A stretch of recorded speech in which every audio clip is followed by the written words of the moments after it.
السلام علیکم پیارے بچوں، آج میں آپ کو ایک بڑے مزے کی خرگوش اور کچھوے کی کہانی سنانے لگی ہوں۔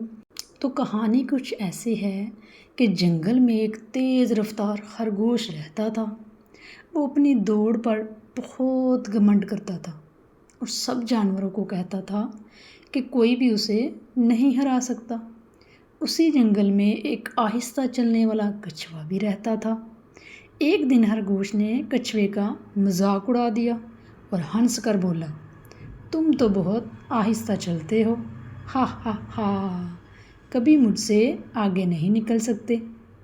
کچھوے نے نرمی سے جواب دیا، رفتار سب کچھ نہیں ہوتی، محنت اور ثابت قدمی بھی ضروری ہے۔ یہ سن کر خرگوش نے دوڑ کا مقابلہ رکھنے کی بات کی۔ جنگل کے سب جانور جمع ہو گئے کہ دوڑ کا مقابلہ دیکھتے ہیں۔ لومڑی نے دوڑ شروع کرنے کا اشارہ کیا۔ جیسے ہی دوڑ شروع ہوئی، خرگوش بہت تیزی سے آگے جا نکلا۔ کچھوا آہستہ آہستہ مگر مسلسل چلتا رہا۔